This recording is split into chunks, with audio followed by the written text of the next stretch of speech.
And I think really the biggest thing, and probably as my colleagues have remarked, when a baby, the main thing, let the baby try it. So that's a wonderful thing. If health professionals have got samples in their clinics, they can use it, in lots of different ways. So I know there are colleagues who use it to assist with a cranial treatment because they can feel the movement of the skull bones happening. They can feel the plates moving. So in fact, that really accelerates. So they can feel it better when the baby's using you a totally, Qudo Soother? Yes. Right. You can. This particular density does that. It creates that whole dynamic change. The sphenoid starts moving up, basilar junction. Yes. This one here, in particular, sphenoid. Point it at that camera if I use, and it'll be a bit more. Thank you. This all starts to happen. So your sphenoid is the most crucial, really the most crucial bone in the skull because it has so many relationships with all the rest of the with the skull. So you can really feel the whole flexion extension movement of the baby's skull happening. I suppose an obvious question, which maybe I should have asked to start with, is maybe show me a Qudo Soother and tell me how it's different from a conventional dummy. Okay. Do you want to feel it? Well, I'll be honest, I have already felt one, so I'll let you do the demonstrating for the camera. This is a standard commercial type soother. So hollow, squidgy, does work. I'm not saying all babies need a Qudo Soother or want one. So it's entirely their choice. And that's the other thing about this particular product, is that everything that we've done, all the steps along the whole development, has been led by the babies and also through observation from my colleagues, which has been fantastic. Yes. So that's that. And they tend to have quite when they're using it, it's a sort of, it's a shallow suck.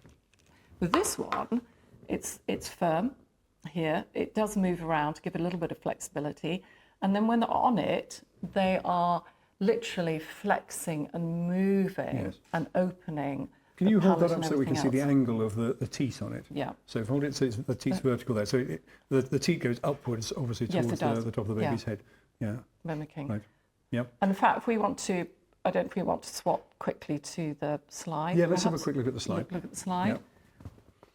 And the reason that, I was struck by this when I looked at your website. You were saying that this mimics the action of a finger. And I'm thinking, well, why do we want to mimic the action of a finger? I mean, okay. The most important thing really is those first few weeks of life, you're capitalising on the natural sucking reflex. Yes. And it's that natural sucking reflex that helps that whole skull to reorganise itself, So because at birth, all the bones basically slide in to narrow, to come in. They're also floating within that beautiful soft tissue tension and everything else. Yeah. So now, within 3 days, you hope that the baby's head shape has recovered from the birth process. But if they've had interventions, long birth, trauma, everything else, you won't necessarily get a nice, even head shape that happens at the start of it. So when they're using the soother, it's a natural relaxation, spreading, reorganization happening. Okay. Yeah. But the key thing, the other things I want to say is that I think what we underestimate is the impact of crying babies, not only on the welfare of the family, but actually on the welfare of that baby's brain. We do know now from the latest science, when it's looking at neurology, primitive reflexes, primary reflexes, that we don't want babies who are screaming all the time. But one imagines that must be a sign of distress, and that can't be hugely distress. Can't be good for you in the long term. Absolutely, and the incident rates of postnatal depression are horrendous here in the UK. They're now saying it's 1 in 5.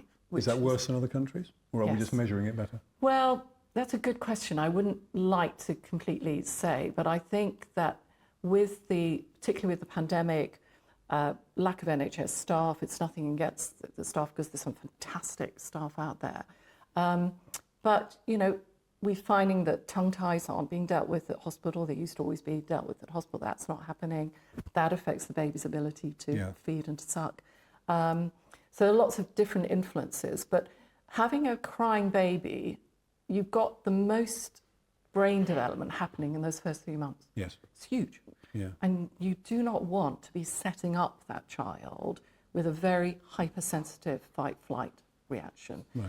And we now know there's now some new evidence coming out that there is a link, so they're saying, but there was a research study recently come out, that between migraines in children and teenagers, that maybe links back whether they had colic or reflux as a child.